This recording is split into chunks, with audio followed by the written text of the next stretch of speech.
He is the Profit First co-founder, and we've had his other co-founder on the show several times.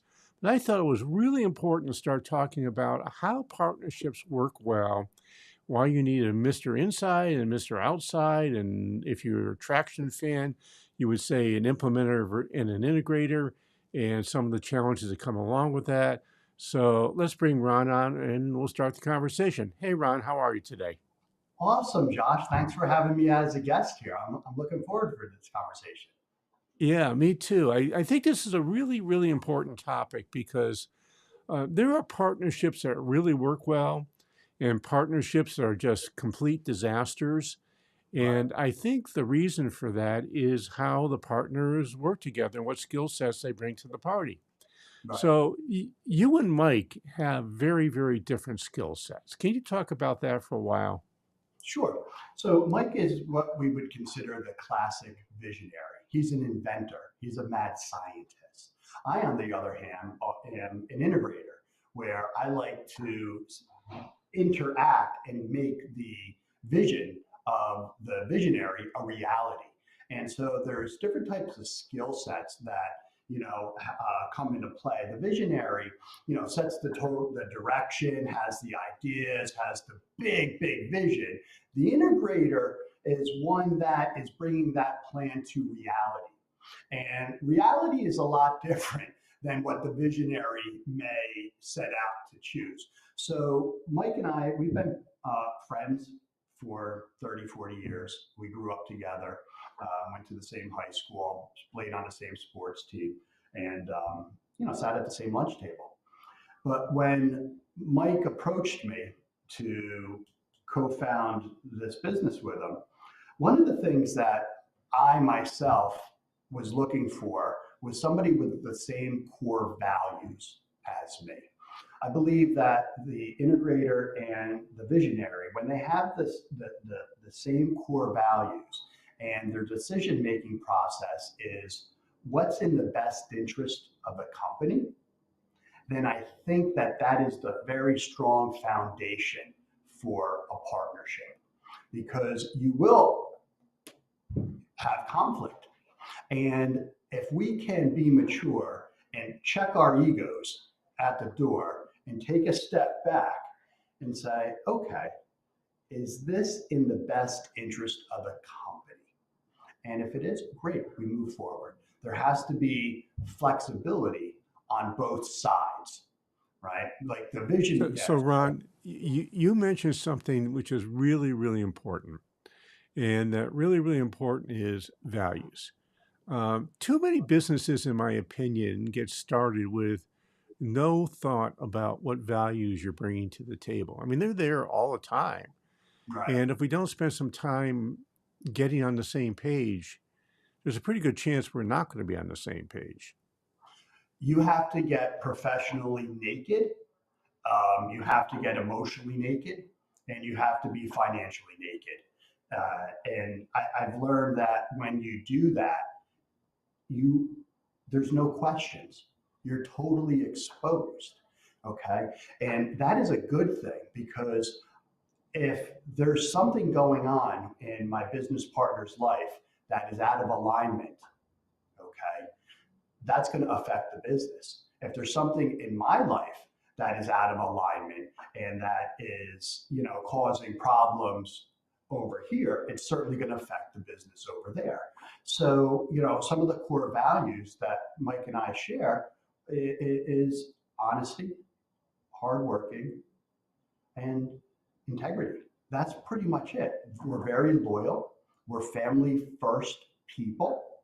And so when we're looking to do this, we started talking about what type of company we would be looking to build in our image. And we were doing this prior to even starting. We were chatting about this. What is ideal? What would you like? What do you think? What do you don't like? And we were just really, really talking. And so, that's when I said, you know what? Mike's, this is it. This is ready to go. Not only is he a friend, but he's on his rebound. He's coming off of being down. He's in the Phoenix effect. And that eating of humble pie changed Mike.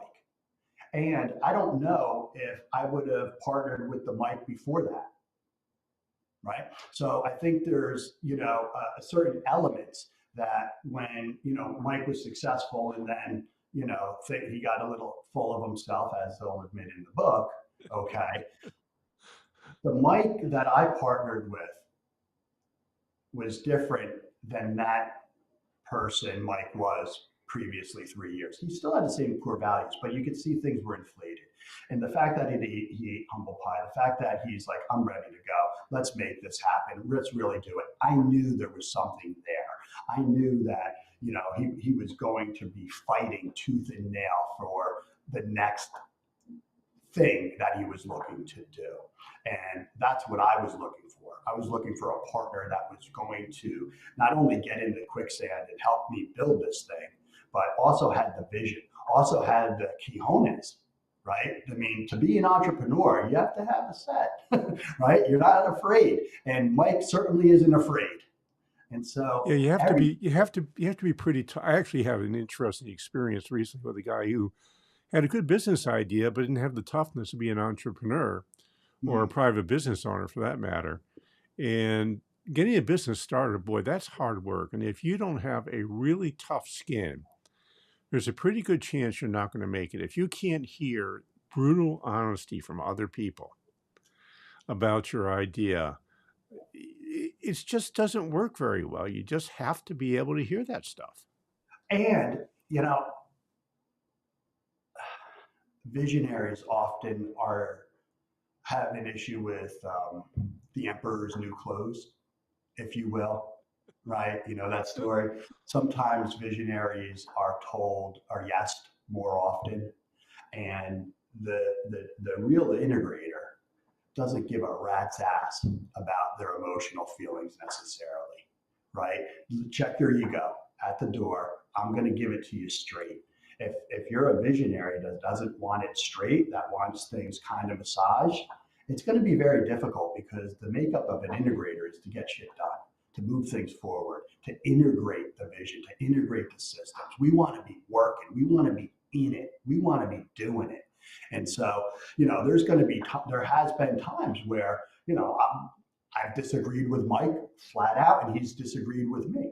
And then we say, okay, let's take a step back. What is in the best interest of the business? And once we do that, we're gonna come up with a solution because that's the pause. That's the pause that an integrator and a visionary need to have. Okay, when they're doing this, take a pause. Okay, I get it. We partnered for a reason. Don't forget why you partnered. Go back to the original. Take a step back and say, okay, what is in the best interest of the company, not as what is in the best interest of my ego or what is the best interest in this argument. I want to win. So, one thing that I found in partnerships, which is really important, in fact, this is true in any company, whether you have partnerships or not, is that you need really complementary skills. And those skills often are at odds with the personalities of each other. And Yeah. the companies that work, in my opinion, are the ones where there's respect for the differences. And the companies that don't work are where people throw rocks at the people who have different ways of living. You guys obviously have respect because your company really works well. I've had the pleasure of spending some time with you guys down in New Jersey, Right. and I can see that. So, can you talk about that a little bit? Sure. We're the yin and the yang, if you will. Um, we my skills, Mike's great at starting things and getting them to the 20-yard line. My skill is taking them from the 20-yard line, getting them across and scoring the touchdown. Okay. And so there's a lot of differences in that. Mike is a wonderful speaker. He's a wonderful writer. He's a wonderful personality. I don't want to be on the stage. Can I? Yeah, but I don't want to do that. Do I like being behind? Yeah, I love being behind. I love being the wizard behind the screen. And you need both, right? Because the elements that Mike brings, the guy's a genius. when it comes to presenting and crafting and making things simple for the entrepreneur. However, he does have his blind spots, just like I have. And sometimes those blind spots, you know, need to be brought out into the open for both of us. So realizing that you have different personalities that are going to conflict is a competitive advantage for making the relationship work, right? Because you know there's going to be differences, you know, and you'll be able to work through those differences. If you're coming into a partnership and you're like, you know, I'm the visionary, Ron's the integrator, he's going to integrate everything that I say, you're not working with a true integrator. You want a manager, right? And so if I'm the integrator saying, "Oh, I'm gonna take this and I'm gonna make it happen my way," no, that's not going to work with the visionary. So there's definitely a give and take. Some people refer to Mike and I. They've referred to us as a yin and a yang. They've referred to us as Abbott and Costello. I don't know if that's because he's 6 something and skinny, and I'm 5'8" and pudgy, but hey, I'll take it. It's comedic genius at its best, and so that's where, you know, you have that fun too. There's a problem. I'm a typical visionary. In fact, I used to do really stupid things when I was in my late 20s, early 30s. Mhm. And one of the things that visionaries do is they come up with an idea about every 5 seconds. Mhm.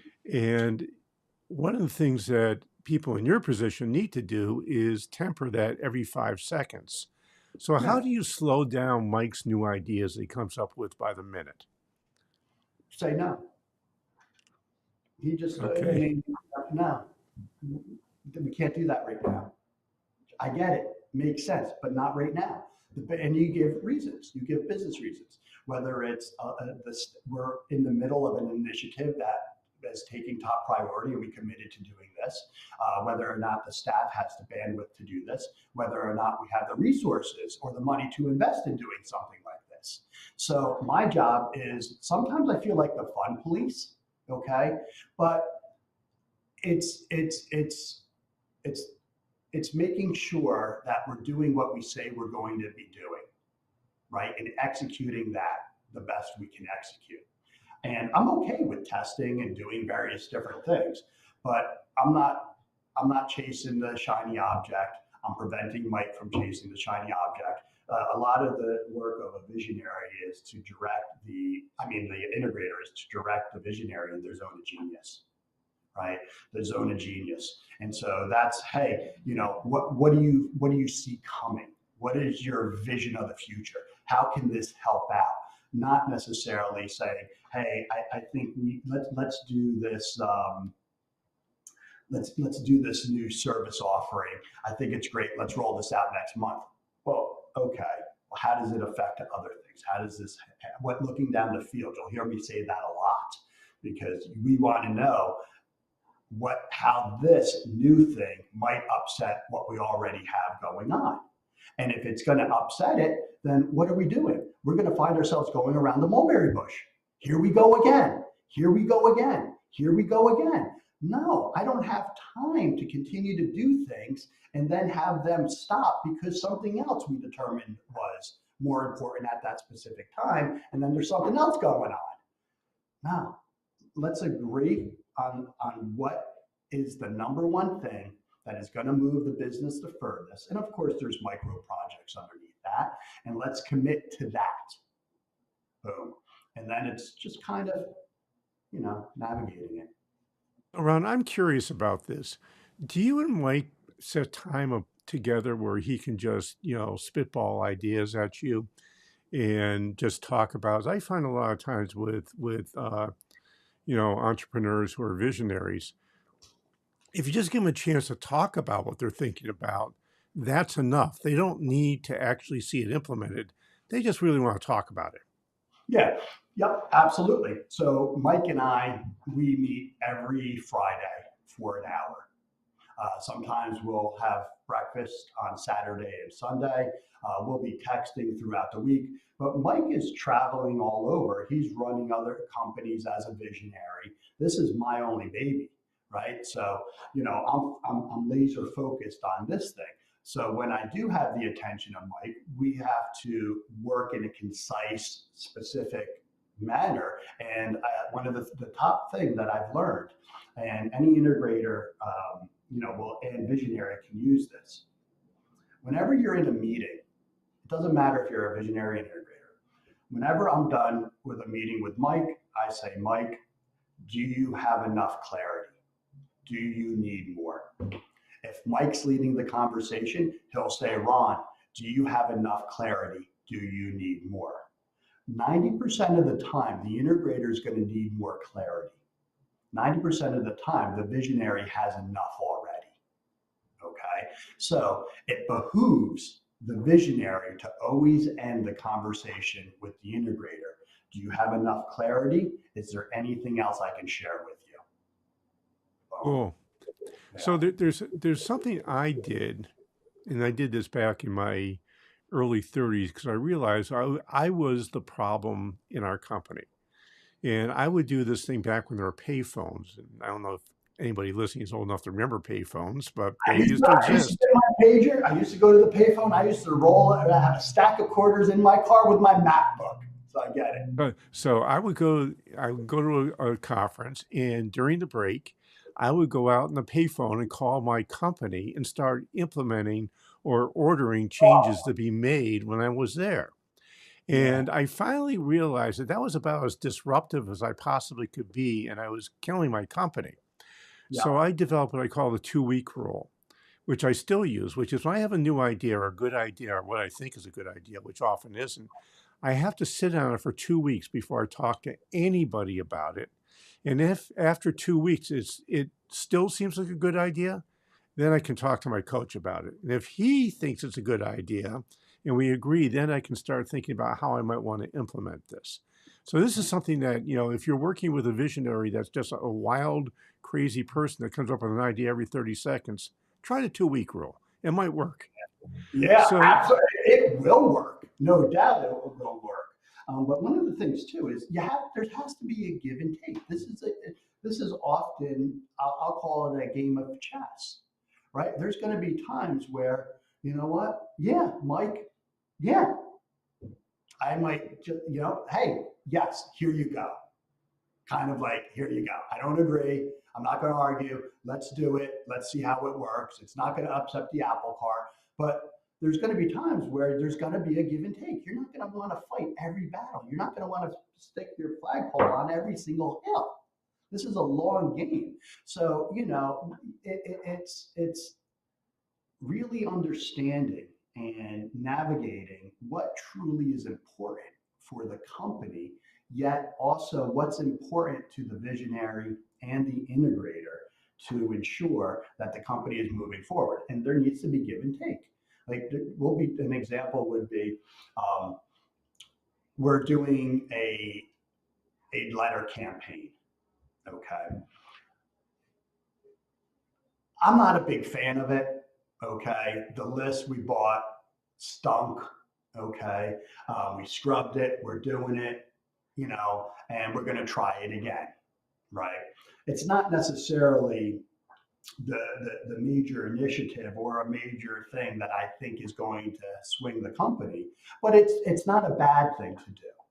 Okay, and so we're doing it. We're doing it in a way with passion. We're doing it in a way that's correct, but the investment is not that much, and it's something that Mike feels passionate about. So yeah, let's do it. It could work. But what I'm doing is making sure that this isn't going to upset the webinars that we have. That it's not going to it's not going to mess up with any other announcements that we have going on. That it's not going to be confusing with Profit versus Live. It's not going to be confusing with this. So there's a lot of beauty that an integrator has to make sure that how things are lining up. And there's always space in an integrator's world. I think there should always be space in an integrator's world to give something to the visionary. So yeah, fine, no problem. Let's do it. Boom, move on. They're happy. They filled their need, if you will. well, Ron, we only have a few minutes left, and I'd like to kind of talk about the word respect for a while. And respect is not just between the visionary and the integrator. It really is between everybody in your firm. So can you talk about that a little bit?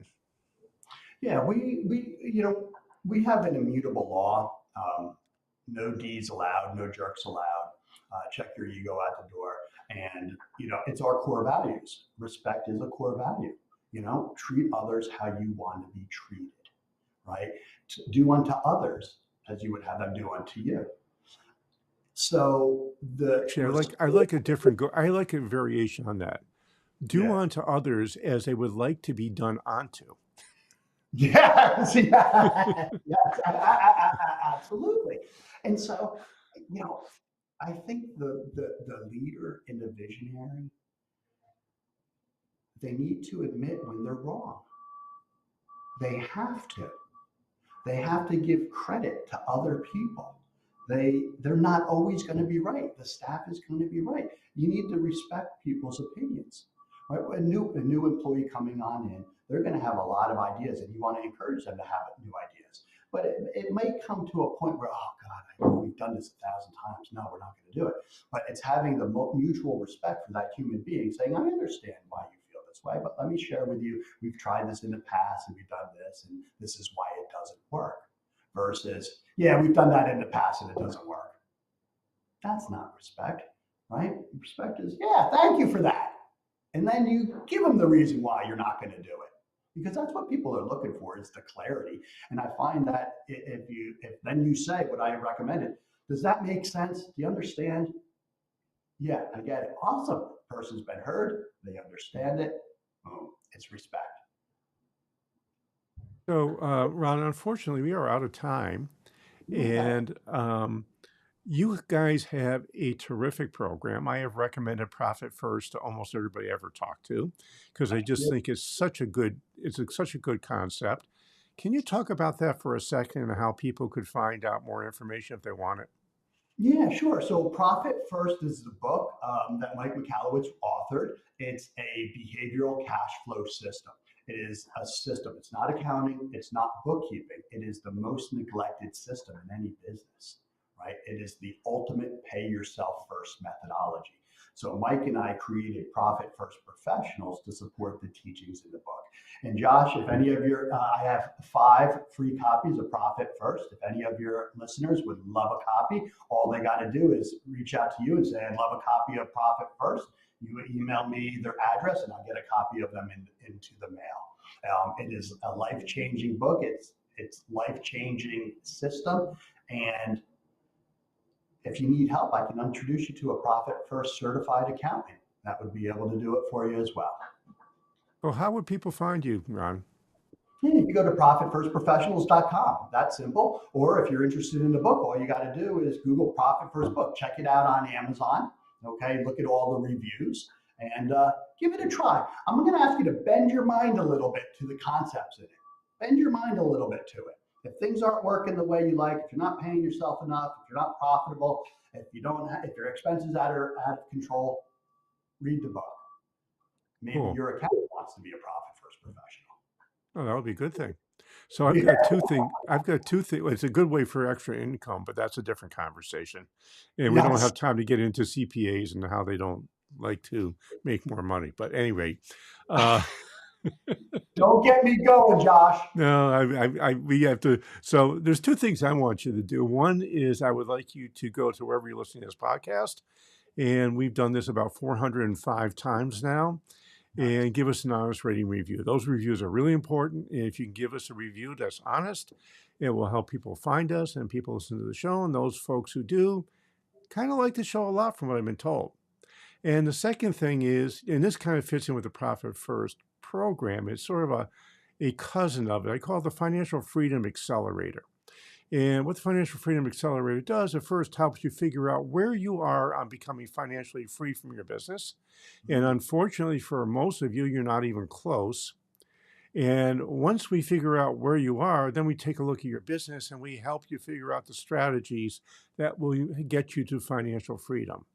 If you'd like to learn a little bit more about the program and have a conversation with me, it's really easy to go to.